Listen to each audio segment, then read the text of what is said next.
my loyal Gerald. Merry Christmas. What are you doing out so early today? Lord Fairfax, I'm on the way to town to celebrate Christmas with my family on account of your sister giving me permission. She may have given you permission, but do you think I have? I mean, it is a holiday. You would have to pay me overtime otherwise. Well, that doesn't really matter. I mean, in this country, Lord Fairfax.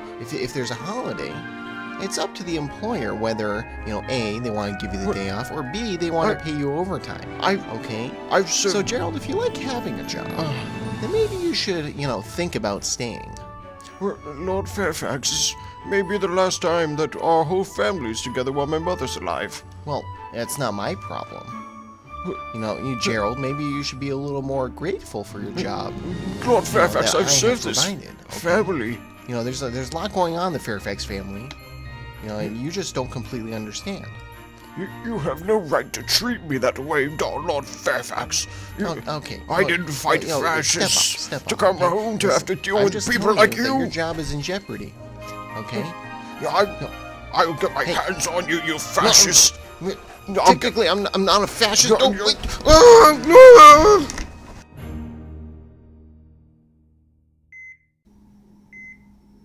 Welcome to the Albert Fairfax Show. I'm your host, Albert Fairfax. Today we have a nice Christmas treat for you. I'm here again with my friend, by popular demand, Dr. Harrison Davis. He was a big hit in episode 4, probably because he meshed so well with me. He brought out the best in me, and I think and it would be great to have him back again. So, Dr. Harrison Davis, welcome back to the show, Doctor. Not in my direction, please.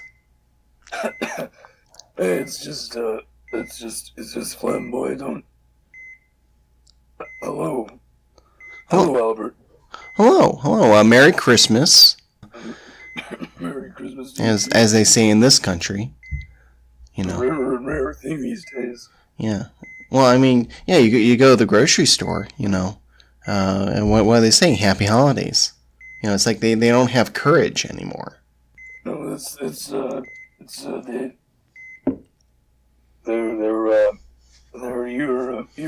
your to gin ratio has been shrinking for decades. It's not a surprise to me. It's sad. Well, I mean, it makes you think of what parts of their brain are they using that makes them cower away from saying Merry Christmas, so fearful of other people judging them. The Lord, fearful of the Lord. That's what they're fearful of. The Lord. Yeah, well, yeah. I mean, scientifically, you can find the part of the brain where people fear the Lord so much, fear God so much, that they become atheists. They can feel it. Because they know they're wrong. Moving in their skulls. They can feel that power trickling down. Yeah, they can. No, it's been studied, not by phrenologists, but by my colleagues. It acts as a lightning rod. It generates a positive electric charge to attract lightning. The God energy.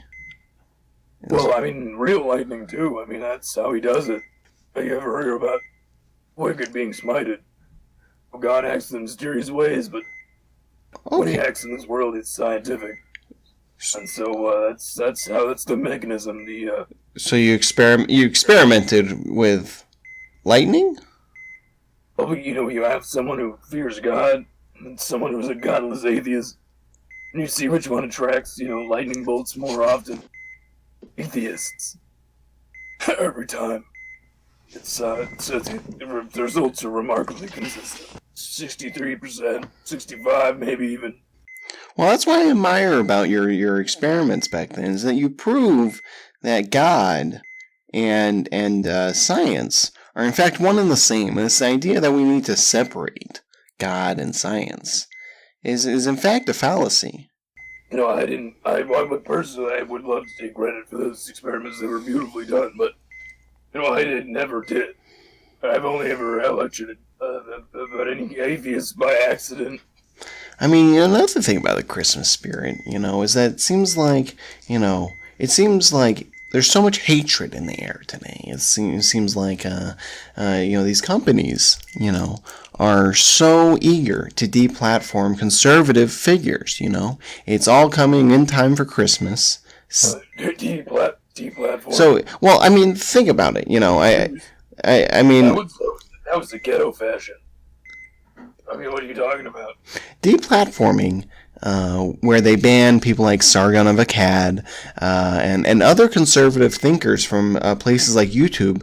I know you're not too familiar with technology, but it really reminds me of what happened to you, my grandfather, and my father when they shut down the phrenology department. When the field of phrenology was deplatformed. It was like the deposition of minis. It's one of the greatest. Still, the Society of Phrenology has never found a greater skull than that of that Egyptian pharaoh deposited unfairly before his time. It's disgusting, and it's really telling. It's telling. Okay. We didn't see, the one thing we didn't see was most of us are always just torn down by the mob. Well, yeah, the mob, the intellectual mob that's trying to, bring progressivism into everything. I mean, they're trying to do it to racial IQ today, just same way that they did it to phrenology. It's not about racial IQ, it's about tribal IQ, but... Well, listen, I understand where you're coming from, but we also have to understand, we have to work with our colleagues in the field, There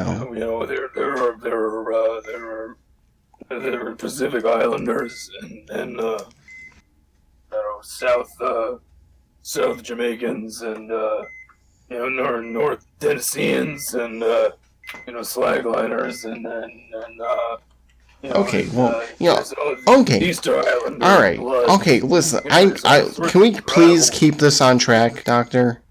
Please. I'm sorry. It's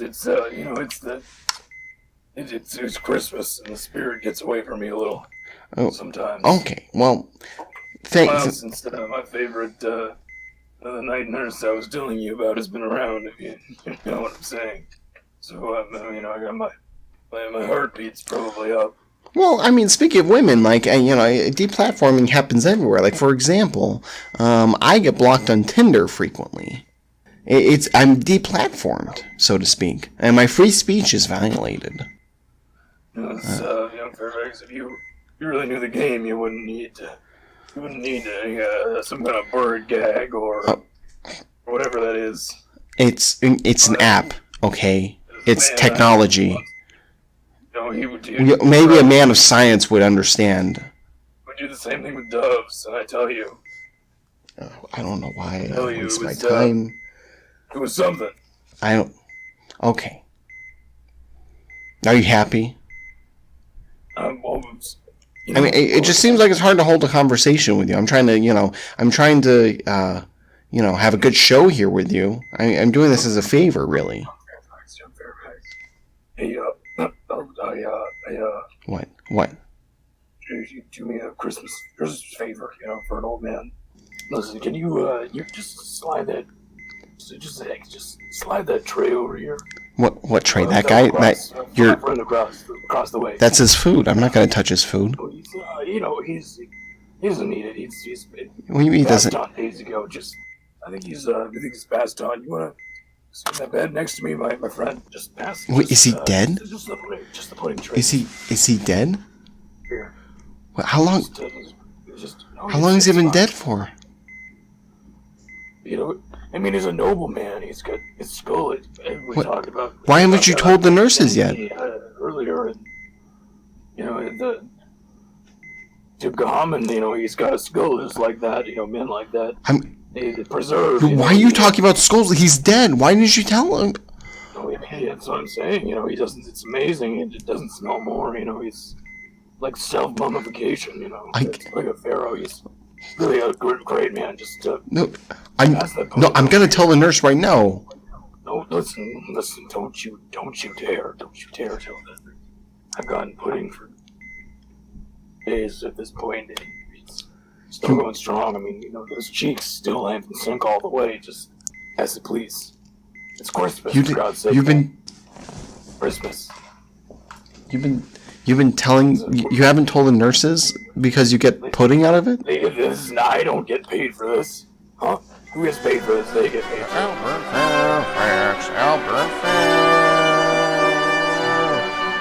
Albert Fairfax, Albert Fairfax in the day.